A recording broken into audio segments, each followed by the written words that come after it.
اللہ اللہ عالم ارواح میں چلتے ہیں، ایک عہد و پیمان ہو رہا ہے،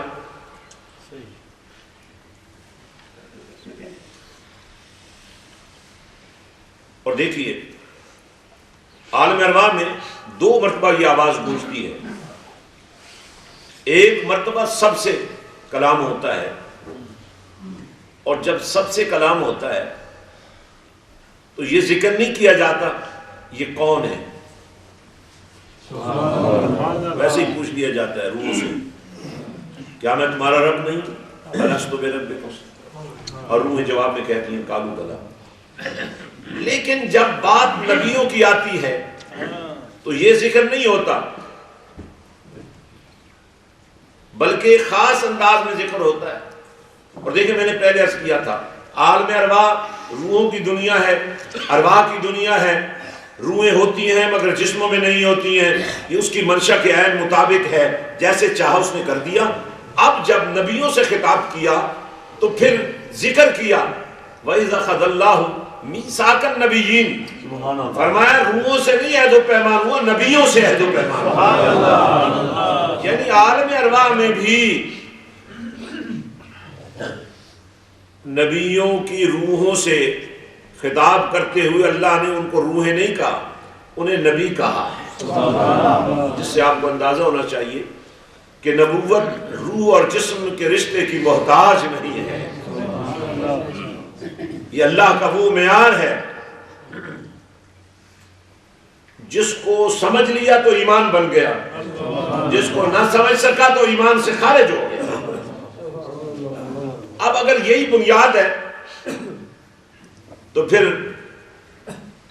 آج تمہارا صلاۃ و سلام پڑھنا سمجھ میں آتا ہے، لیکن نہ پڑھنا سمجھ میں نہیں آتا۔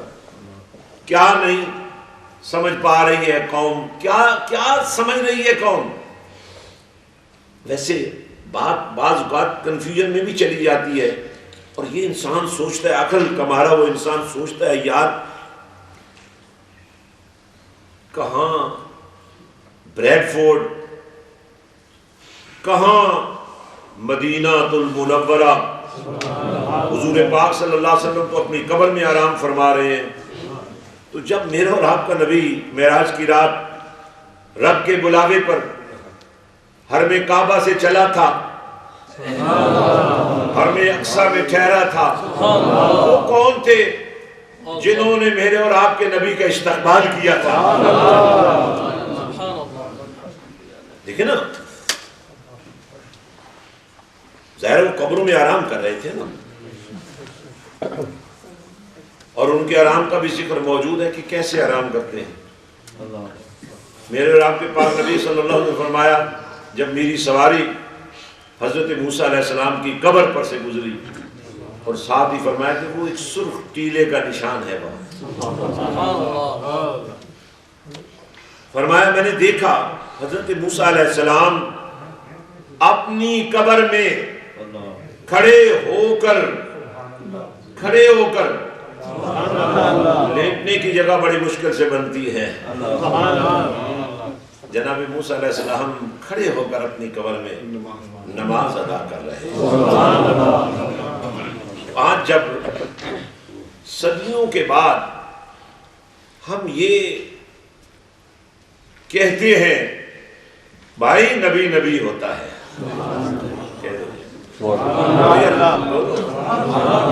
فرشتے لکھ رہے ہیں بولو، اس بولنے کی قیمت پڑے گی۔ حضرات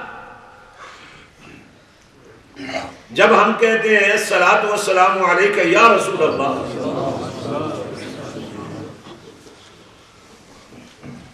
تو کہاں بریڈ فورڈ، کہاں مدینہ؟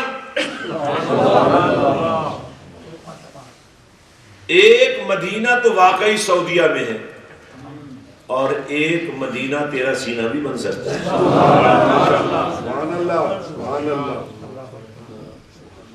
اب اس کے لیے پھر چناؤ ہوتا ہے، اس کے لیے پھر چناؤ ہوتا ہے۔ اگر بنیاد صحیح بن گئی تو تعمیرات صحیح ہوں گی، آج آپ کی مسجد اتنی خوبصورت کیوں ہے؟ شاید آپ یہ سمجھتے ہوں گے کہ اس کی جو بنیادیں آپ نے اینٹوں سے پتھروں سے رکھی یا اس میں جو آپ نے نقش و نگار لگائے اس کی وجہ سے خوبصورت ہے، نہیں، بلکہ مجھے کہنے دیجئے یہ آپ کی ان نیتوں کا حسن ہے جو زندگی کے مختلف مرحلوں میں اللہ نے پسند کیا، آپ کی محبتوں کو، آپ کی نیتوں کو، آپ کے ارادوں کو، آپ کی سوچوں کو، اور انہیں اکٹھا کر کے مدنی مسجد کے روپ میں تمہیں دے دیا واپس۔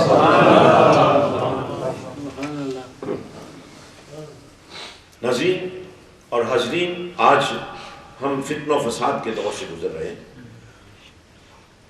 اس لیے ہمیں ایک خاص بنیاد سے عمارت اٹھانی پڑے گی، اور وہ بنیاد یہ ہے فَاسْأَلُوا أَهْلَ الذِّكْرِ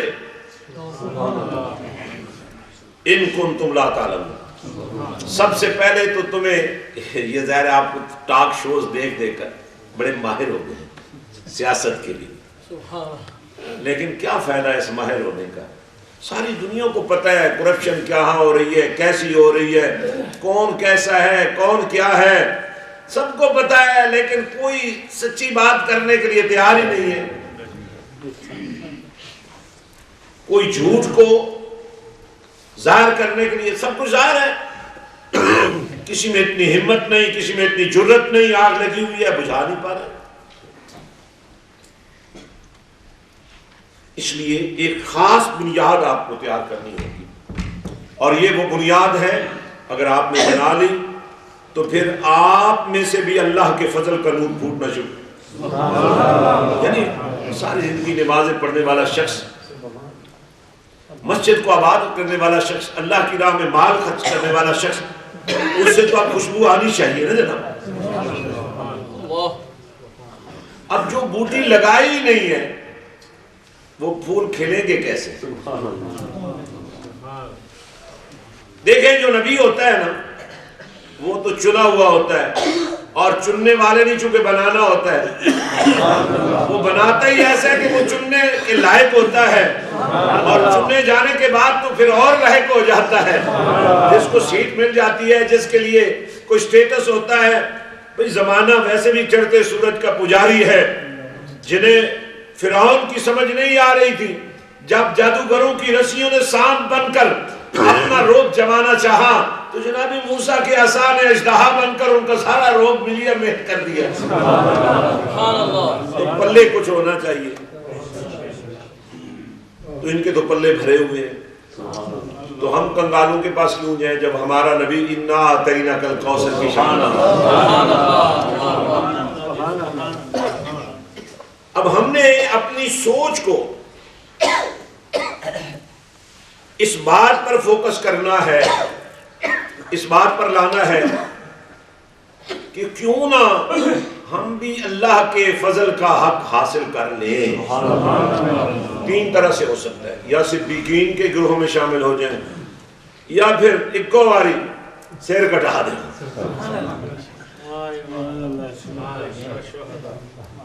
یہ آسان ترین طریقہ ہے، سر کٹا دو، مرنا تو ویسے ہی ہے یار، مر تو جانا ہی ہے۔ جن چیزوں کے لیے ہم مرے جا رہے ہیں وہ تو ظاہر ہماری ہے ہی نہیں، جس کے لیے مرنا ہے وہ اگر مرنا نصیب ہو جائے، ایسے مرو گے تو خودکشی حرام ہے، لیکن جب موقع مل رہا ہو اس پیار میں مرنے کا، پھر وہ موقع بندہ گوا دے، یہ کوئی عقل مندی نہیں ہے بھائی۔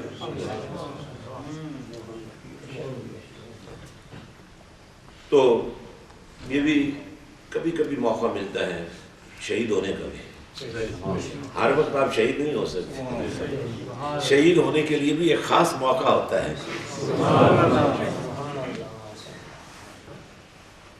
لیکن وہ موقع بھی حاصل کرنے کے لیے پھر آپ کو شعور تو لینا پڑے گا۔ اتنا شعور تو ہونا چاہیے کہ یہ واقعی اب جو میں مرنے جا رہا ہوں یا میں شہید بننے جا رہا ہوں تو واقعی کیا شہادت بھی ہو رہی ہے کہ نہیں ہو رہی ہے؟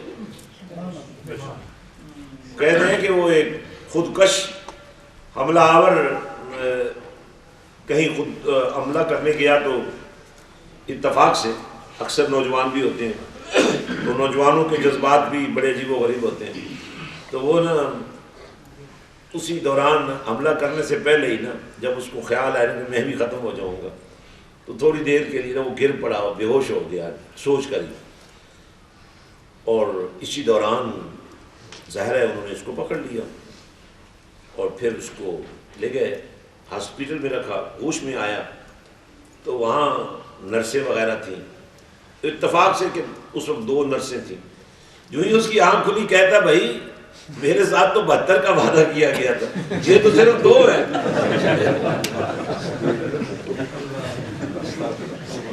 حضرات جب اس طرح کی برین واشنگ ہو رہی ہو اور یہ سمجھا جا رہا ہو کہ یہ شہادت ہے، جبکہ اس کے برعکس ایک شہادت کا حسن ہمارے سامنے حسینیت کے روپ میں ہے، خود سر کٹا دیا لیکن امت کو بچا لیا۔ اب یہ ایک ایسی شہادت ہے جان دے بھی رہے ہو اور ساتھ لے بھی رہے ہو، یہ شہادت نہیں ہے۔ مزہ تب ہے تمہاری شہادت کے نتیجے میں کوئی فتنہ ختم ہو جائے، کوئی گندگی اور غلاظت مٹ جائے، تمہاری شہادت کی وجہ سے پاکیزگی اور طہارت کا نور اللہ کی رحمت کا سمندر بن کر بہنے لگ جائے، امت کی دستگیری ہو جائے، پھر تو ٹھیک ہے۔ اس سے آگے ایک اور چھوٹا سا راستہ ہے جس کو صالحیت کہتے ہیں، لیکن رسول اللہ صلی اللہ علیہ وسلم نے ایک غزوے سے واپسی پر یہ فرمایا صحابہ کرام رضوان اللہ تعالی علیہم اجمعین سے کہ میرے صحابہ آؤ میں تمہیں ایک بات بتاؤں، رجعنا من الجہاد الاصغر الى الجہاد الاکبر، ہم چھوٹے جہاد سے بڑے جہاد کی طرف جا رہے ہیں۔ اور صحابہ کرام نے عرض کیا یا رسول اللہ صلی اللہ علیہ وسلم ہم تو ابھی دشمن سے لڑ رہے تھے، ہماری جانوں کو خطرہ تھا، ہمارے سر کٹنے کا خطرہ تھا، ہم اس کو چھوٹا جہاد کہہ رہے ہیں۔ فرمایا ہاں، بڑا جہاد یہ ہے کہ وہاں تم نے کسی کے ہاتھوں قتل ہونا تھا، یہاں تم نے اپنے نفس کی خواہشات کو اپنے ہاتھوں سے قتل کرنا ہے، اور ایک دفعہ نہیں، وہاں تو ایک دفعہ لگ گیا تیر نشانے پر تو بات ختم ہو گئی، یہاں صبح بھی جینا ہے اور مرنا ہے اور شام بھی جینا اور مرنا ہے، ہر وقت تمہیں حلال اور حرام کی تمیز ہونی چاہیے، ہر وقت تمہیں حق اور باطل کا شعور ہونا چاہیے۔ یہ بات جاننے کے باوجود قل جاء الحق وزهق الباطل ان الباطل کان زہوقا، سورج چڑھ آئے تو کوئی اندھیرا رہ جاتا ہے، اسے کہنا پڑتا ہے چلے جاؤ، وہ تو خود چلا جاتا ہے۔ فرمایا جب صالحیت کا تاج پہن لو گے، جب کردار کے دھنی بن جاؤ گے، جب اخلاق کے پیکر بن جاؤ گے، جب تمہیں آداب مہمان نوازی آنا شروع ہو جائیں گے، اور جب تم کملی والے کے قدموں کی خاک کو اپنی آنکھوں کا سرما بنانے لگ جاؤ گے، تو پھر تمہاری شانوں کا تمہیں خود اندازہ نہیں ہوگا۔ حضرت میں کچھ زیادہ طول نہیں دینا چاہ رہا ہوں، صرف ایک گفتگو کا آغاز کیا ہے کہ ہم کہاں کھڑے ہیں۔ آج کا مسلمان جہالت کے گڑھوں میں گرا ہوا ہے۔ میں ان کی بات نہیں کرتا ہوں جو آتے ہی نہیں ہیں مسجد میں ان کی بات کر رہا ہوں جن کو اللہ نے یہ توفیق دی، یہ عزت دی، یہ سعادت دی کہ وہ اپنی 5 نمازیں اللہ کے گھر میں باجماعت پڑھیں، ایک ایک لفظ قرآن کا اگر ہر نماز پر سیکھنا شروع کر دیں تو جہالت نام کی کوئی چیز اس معاشرے میں نہیں رہے گی۔ ہم جو دعا مانگتے ہیں اس کا بھی ترجمہ ہمیں نہیں آتا، جو نماز پڑھتے ہیں اس کے بارے میں پوری آگاہی حاصل نہیں کرنے کی کوشش کرتے. اور پیر صاحب تو ویسے ہی بڑے مصروف ہیں، علامہ صاحب بھی بہت مصروف ہیں، امام صاحب سلام پھیرنے کے بعد نظر ہی نہیں آتے ہیں، وہ سب سے زیادہ مصروف ہیں. میں کسی ایک مسجد کی بات نہیں کر رہا ہوں، میں جنرل ویو دے رہا ہوں اور جنرل ریویو دے رہا ہوں. ہماری تعلیم کا یہ حال ہے. ابھی یہ نوجوان بچہ آپ کے سامنے تلاوت کر رہا تھا، نعت رسول پیش کر رہا تھا، کلام باہو پیش کر رہا تھا. کیا ہمارے بچے کو ایسا نہیں ہو جانا چاہیے؟ جو نہیں ہے کیوں نہیں ہے؟ یہ سوال ہے نا. میں اپنے اوپر سوال کروں، آپ نہیں سوال کر رہے. اگر آپ کا بیٹا ایسا نہیں ہے، آپ کا پوتا ایسا نہیں ہے، تو رسپانسبل کون ہے؟ آپ ہی ہیں نا. کلکم رائی. یہ نہیں جان چھوٹے گی کہ قاری صاحب نے پڑھایا ہی نہیں، جو پڑھ گیا اس کو تو پڑھایا نا. تمہارے والد کو کیوں نہیں پڑھایا؟ یہ تو تم پوچھ لو کیوں نہیں پڑھایا. پوچھنے کا حق رکھتے ہو نا بھائی. اگر نہیں پوچھا تو یہ بھی غلطی ہے نا. ٹھیک ہے، کوئی سبب ہوا ہوگا کہ مجھے اور آپ کو ہمارے والدین کسی وجہ سے حافظ قاری نہیں بنا سکے، تو کیا ہم اپنی اولادوں سے وہ رویہ اختیار کریں؟ وہ محروم ہوئے نا تاج سے. جو اگر ہمیں قرآن کا حافظ و قاری بنا دیتے، آپ کو بنا دیتے، تو یہ تاج ان کو پہنایا جاتا نا. وہ بھی معروم ہو گیا اور آپ بھی معروم ہونا چاہ رہے. تو کیوں گئے؟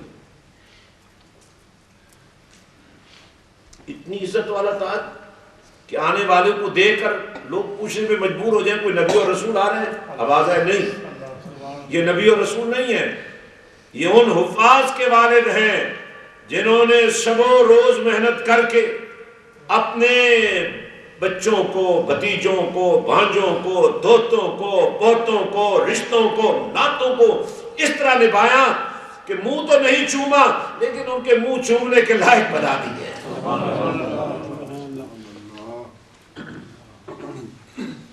اگر کسی کا بیٹا حافظ قاری بن گیا تو وہ تو تمہاری خبر میں بھائی نہیں جائے گا. اور ماشاءاللہ ایک ماحول چاہیے ہوتا ہے. اور جب کوئی مسجد بنیادوں سے اٹھائی جاتی ہے تو وہ نیچے سے لے کر آسمانوں تک اور عرش کی بلندیوں تک مسجد ہی ہوتی ہے. آسمانوں سے نور پہنچتا ہے، ایک سرور پہنچتا ہے. آپ جب نماز پڑھنے آتے ہیں آپ کو کتنی لذت آتی ہے، کتنا پیار آتا ہے. ایک مہک آپ تک پہنچتی ہے، خوشبو آپ تک پہنچتی ہے، ایک سرور آپ تک پہنچتا ہے. اور یہاں اس سرور میں ڈوب کر بھی آپ کو اس سرور کا اندازہ نہیں ہوتا کہ کل تمہارے مصلے پر تمہارا بیٹا کھڑا ہو سکے گا کہ نہیں ہو سکے گا. اللہ اللہ اللہ